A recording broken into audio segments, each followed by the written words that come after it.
Hello friends, welcome back to my channel. ரொம்ப நாள் காணாமல் போய் இன்றைக்கி வந்திருக்கேன். ஒரு நல்ல வீடியோவாக உங்களுக்கு இன்ட்ரெஸ்டிங்காக இருக்கும் அப்படின்னு நினைக்கிறேன். இந்த வீடியோவில் நம்ம எங்கே கிளம்பி போயிட்டுருக்கோன்னா எங்கள் அம்மா வீட்டுக்கு தான். அதாவது சர்ப்ரைஸாக போகிறேன்னு கூட சொல்லலாம். என் ஊருக்கு போகிறதா பிளான் இருந்துச்சு. ஆனால் நான் எங்கள் அம்மாட்ட சொல்லாமல் திடீர்னு போய் நின்னா எப்படி இருக்கும்னு ரியாக்ஷன் பார்க்கணுன்னு ரொம்ப ஆசையாக இருந்துச்சு. அதனால் ட்ரை பண்ணேன்.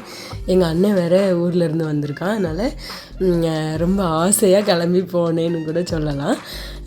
நான் ட்ரெயின் வர்றதுக்கு 1 மணி நேரம் லேட்டாக தான் ட்ரெயின் வந்ததுனால கொஞ்சம் தூக்கம் அதிகமாக வந்துருச்சு.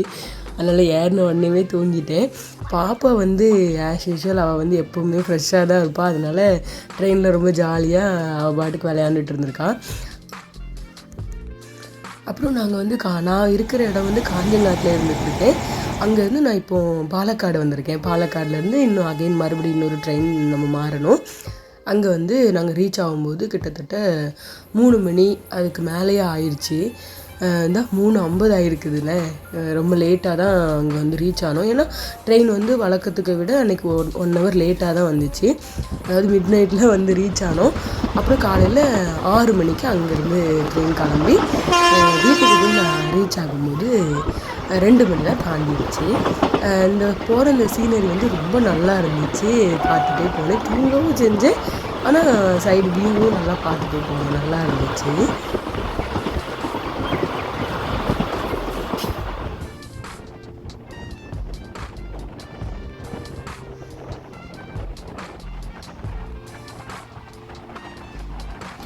என்ன தான் இருந்தாலும் என்னடா இன்னும் வர மாட்டேங்குது. நைட்டு நம்ம தூங்கிட்டே போகிறத விட இந்த பகல் டைமில் போயிட்டுருக்கும்போது ரொம்ப டயர்டாக இருக்குல்ல, அப்படி தான் இருந்துச்சு. இருந்தாலும் பக்கம் வர இந்த திருநெல்வேலிலாம் வந்ததுக்கப்புறம் எனக்கு ரொம்ப சந்தோஷமாயிடுச்சு. இன்னும் கொஞ்சம் நேரத்தில் நம்ம ஊர் வந்துடும்னு. திருநெல்வேலி ரீச் ஆனோடனே நான் ரொம்ப பிரிஸ்க் ஆகிட்டேன், எப்போ வரும் அப்படின்னு. திருநெல்வேலியில் கொஞ்சம் நேரம் ட்ரெயின் போட்டாங்க, அப்புறம் தான் கிளம்பிச்சு. நாசரேத் ரீச் ஆகிட்டோம். இந்த டைமில் தான் ரீச் ஆகிட்டோம். ஒரே ஜாலியாக இருந்துச்சு. இறங்கி அதுக்கப்புறமா ஆட்டோ பிடிச்சி வீட்டுக்கு கிளம்புனோம். ஆட்டோவில் போகும்போது ட்ரெயினில் கூட பொறுமையாக இருந்துட்டேன். ஆனால் ஆட்டோவில் போகும்போது எனக்கு பொறுமையே இல்லை. எங்கள் அம்மா வேறு ட்ரெயினில் நான் இருக்கும்போதே கால்லாம் பண்ணாங்க. நான் எடுக்காமல் அப்படி விட்டு சமாளிச்சிட்டேன். ஏன்னா அன்றைக்கி சண்டேங்கிறதுனால எங்கள் அம்மா டவுட் ஆக மாட்டாங்க அப்படின்னு நான் நினச்சேன்.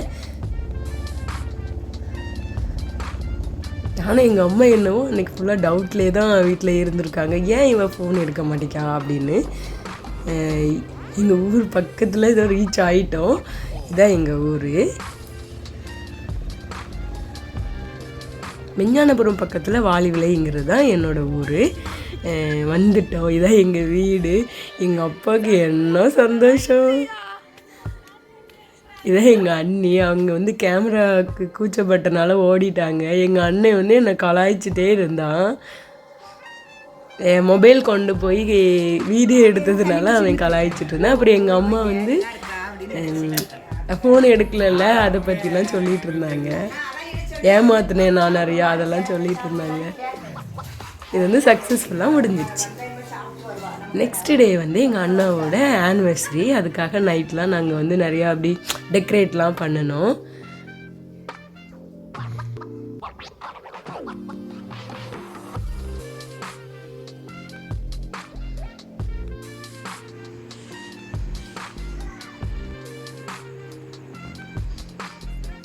அப்புறம் நான் எங்கள் அண்ணனுக்கும் எங்கள் அண்ணிக்காக ஒரு கிஃப்ட்டு ப்ரெசென்ட் பண்ணேன். அது வரும் பாருங்கள். செலிப்ரேஷனில் எங்கள் அண்ணியோட ஃபேமிலி, எங்கள் ஃபேமிலி இவ்வளோ தான் இருந்தோம். ரொம்ப நிறைய பேர்லாம் வரல. எங்கள் அப்பாவோடைய அண்ணன் வீட்டில் எங்கள் பெரியம்மா வந்திருந்தாங்க. அப்படி கொஞ்சம் பேர் வந்திருந்தாங்க. அப்படி நல்லபடியாக போச்சு. இதுதான் நம்ம கொடுத்த கிஃப்ட். அவங்களுக்கு இந்த மாதிரி ஃபோட்டோ ஃப்ரேம் பண்ணணுன்னு ரொம்ப நாள் ஆசையாக. நான் பண்ணி கொடுத்தோன்னே அவங்களுக்கு ரொம்ப ஹாப்பி. எங்கள் அண்ணனோட எங்கள் அண்ணியோட ஃபேஸை பார்த்தாலே உங்களுக்கு தெரியும்.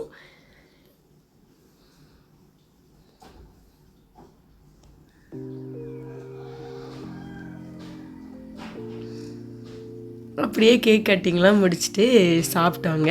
சாப்பாடெலாம் நான் வீடியோ எடுக்கல. அன்றைக்கி சமையல்லாம் நான் தான் பண்ணினேன், நான் இங்கே பண்ணுற மாதிரி.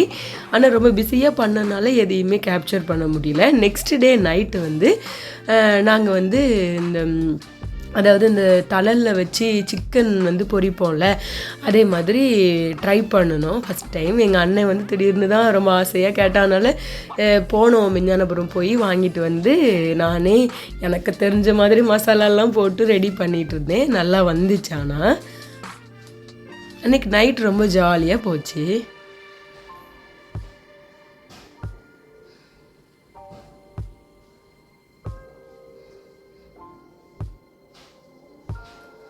ஏன்னா எதனால நான் ஸ்லோவாக போட்டுட்ருக்கேன்னா எனக்கே கன்ஃபியூஸ், ஓவராக உரைப்பாயிருமா, உப்பு ஜாஸ்தி போட்டுருவோமா. ஏன்னா இந்த மாதிரி டிஷ் நான் செஞ்சது கிடையாது. இந்த மாதிரி பொரிக்கிறது நார்மலாக நம்ம பேனில் வச்சுலாம் பண்ணியிருக்கேன். ஆனால் இது முழுசாக ஒரு கோழிங்கிறதுனால எனக்கு கொஞ்சம் கன்ஃபியூஸாகவே இருந்துச்சு. ஆனால் எனக்கு தெரிஞ்ச மாதிரி தான் நான் போட்டேன், வீடியோஸ் பார்த்தேன். ஆனால் என்னோடய கெஸ்ட்டில் தான் போட்டேன்னு கூட சொல்லலாம். அளவுலாம் அதே மாதிரிலாம் நான் போடலை. ஆனாலும் பரவாயில்ல, சாப்பிட்ற மாதிரி இருந்துச்சு. மசாலாலாம் ப்ரிப்பேர் பண்ணி அதை ஃபஸ்ட்டு ஆல்ரெடி நான் வந்து வத்தல் பொடியும் மஞ்சள் பொடி உப்பு இதெல்லாமே போட்டு ஆல்ரெடி சிக்கனில் நல்லா அப்ளை பண்ணி 1 ஹவர், அரை மணி நேரம் வச்சுருப்பேன், 1/2 hour வச்சுருப்பேன். அதுக்கப்புறம் மறுபடியும் நான் ப்ரிப்பேர் பண்ண அந்த தயிர், வத்தல் பொடி, மல்லிப்பொடி, கரம் மசாலா ரெடியாக நாங்கள் ரெடிமேடாக பண்ணணும். கரம் மசாலாலாம் அதெல்லாம் வச்சு நல்லா அப்ளை பண்ணி இன்னும் ஒரு 1 ஹவருக்கு மேக்னேட் பண்ண விட்டாச்சு. அதுக்கப்புறம் அதுக்குள்ளே அங்கே வந்து சார்கோல்லாம் வாங்கிட்டு வந்து எடுத்துகிட்டு வந்திருந்தேன். எங்கள் அண்ணன் ஒரு இடத்துலேருந்து எடுத்துகிட்டு வந்து அதெல்லாம் போட்டு நல்ல தழல்லாம் போட ஆரம்பிச்சிட்டாங்க.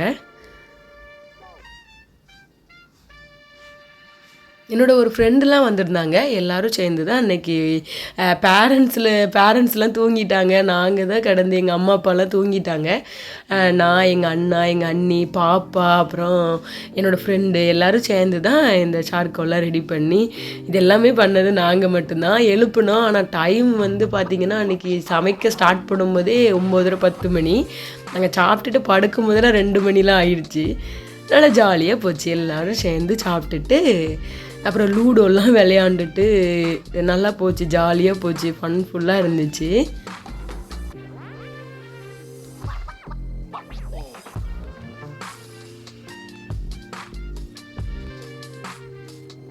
ஃபஸ்ட்டு தீயே பிடிக்க மாட்டேருந்துச்சு. அதுக்கே ரொம்ப கஷ்டப்பட்டு தான் தீ பிடிச்சிச்சு. அப்புறம் ஆனால் அந்த டிஷ்ஷு வந்து ரொம்ப பர்ஃபெக்டாக வந்துருந்துச்சு.